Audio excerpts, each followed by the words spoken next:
In this chapter, this is a very important question and also a evergreen question. Wheatstone Bridge. Wheatstone Bridge principle.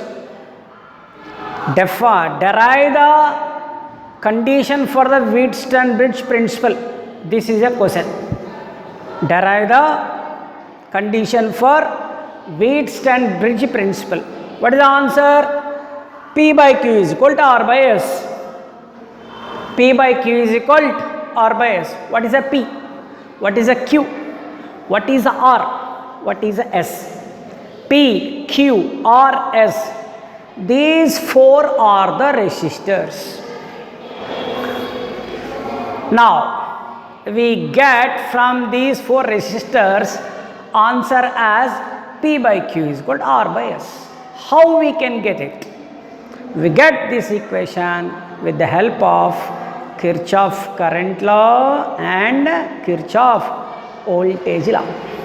From Kirchhoff current law and from Kirchhoff voltage law, we will get the Wheatstone Bridge principle condition, that is P by Q is equal to R by S. But how we can get these condition? Just now only I am saying to you, P, Q, R, S, 4 are resistors. Now we want to take the 4 resistors in the form of a quadrilateral shape like this. P, Q, R, S. These are 4 resistors. We must take like this.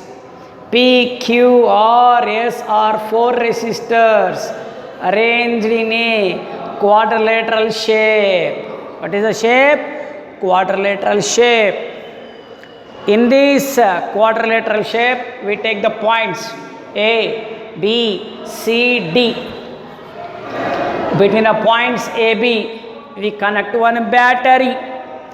Between the points B, D, we can connect galvanometer. What is a galvanometer? That we are studied in school level. The galvanometer indicates or shows in which direction the current flows. The current flows in this direction. In the galvanometer, one needle is present, moves in this direction. If the current flows in this direction, in the galvanometer, needle shows a deflection in this side. Okay, this is about the galvanometer. We will discuss clearly about in the next chapters. Galvanometer, we will discuss clearly about in the next chapters. We have one separate question also. Okay, now in a Wheatstone Bridge, 4 resistors P, Q, R, S, 4 resistors arranged in quadrilateral shape. I1, I3, I2, I4. I1, I3, I2, I4 are currents flows through them respectively. Respectively means from P, I1, from Q, I3, from R, I2, see that one, from S, I4, from P, current is I1, Q, I3, R, I2, S, I4, galvanometer, Ig. Okay. Now, how we can get this condition? Means P by Q is equal to R by S. How we can get that condition? To get that condition, we take 2 steps. In step 1, we use Kirchhoff current law. In step 2, we use Kirchhoff second law. In step 1, we use Kirchhoff current law. In step 2, we use Kirchhoff voltage law. In step 1, KCL. Step 2, KVL. Now let us see. Step 1, KCL is Kirchhoff current law is applied to the junction B. This is the junction. As As per Kirchhoff current law, flow of current towards the junction is positive, away from the junction is negative. At B, towards is how much? I1. Away, I3, that's why minus. Ig also away, that's why minus.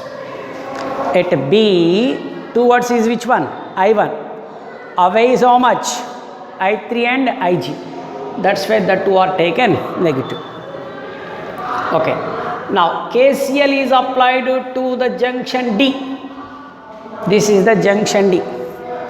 Again condition, towards the junction is positive, away from the junction is negative. Towards D, which is there? I2 positive, Ig positive, away I4 minus. Okay, towards the junction is positive, away from the junction is negative. You should remember that. At B, which are moves? I1 is towards B, which are away from B? I3 and Ig. Okay, towards D, which are present? Towards D, I2, Ig. See the diagram. Towards point D, I2 is there, Ig is there. That's why both are plus. I4 is away, that's why minus. Now, condition.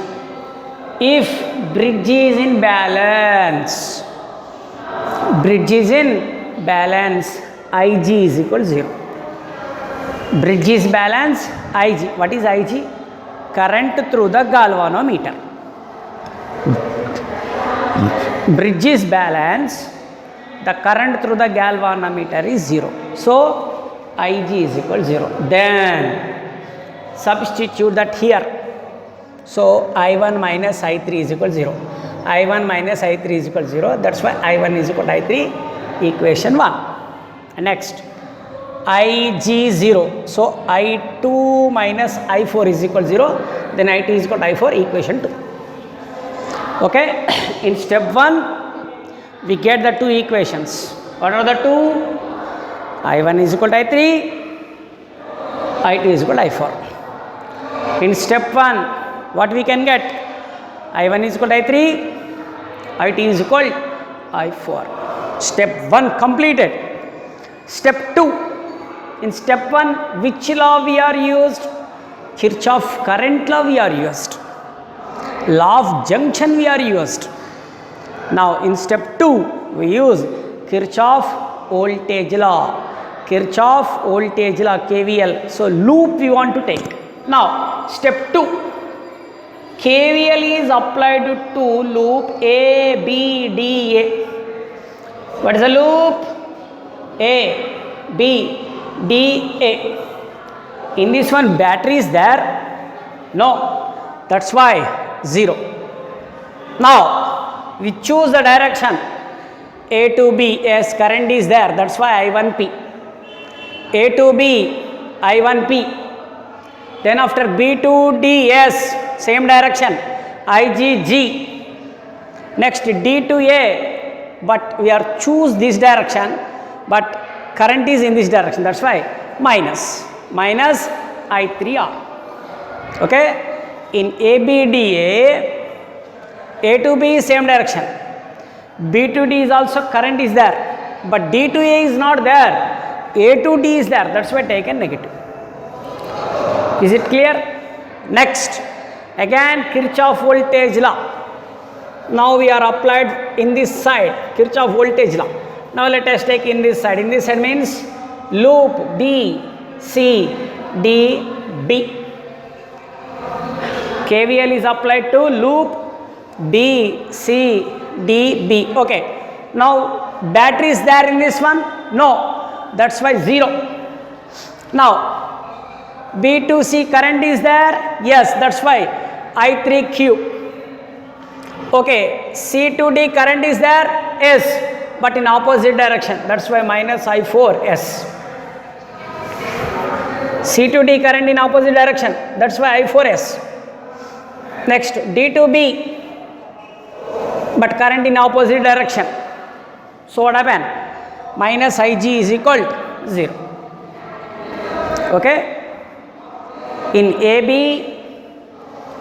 DA mesh.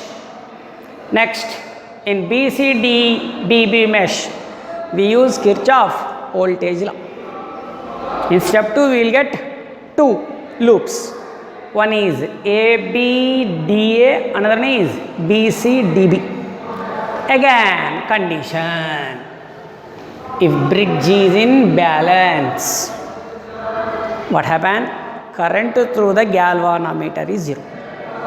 If the bridge is in balance, current through the galvanometer is 0. Means Ig is equal to 0. Then substitute that in this equation. So what happened? I1P, it is 0. I2R is equal to 0. Take in this side. I1P is equal to I2R. Simplify.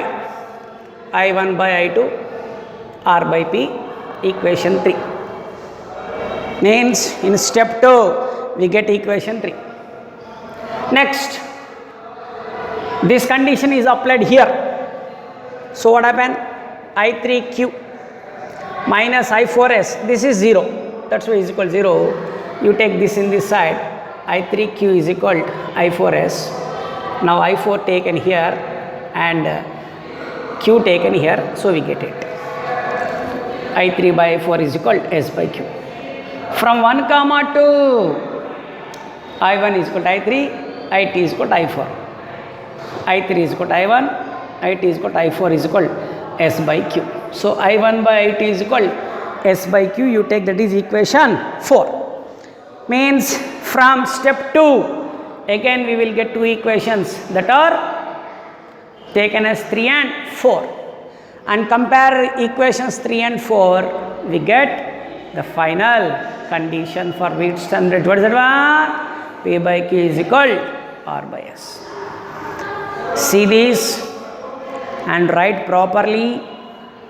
Must be practiced number of times or frequently till you can get it. Why? Means this is very, very, very important question for the examination point of view. All of you must be practice this. Wheatstone bridge. Condition for the Wheatstone bridge how much? P by Q is equal to R by S.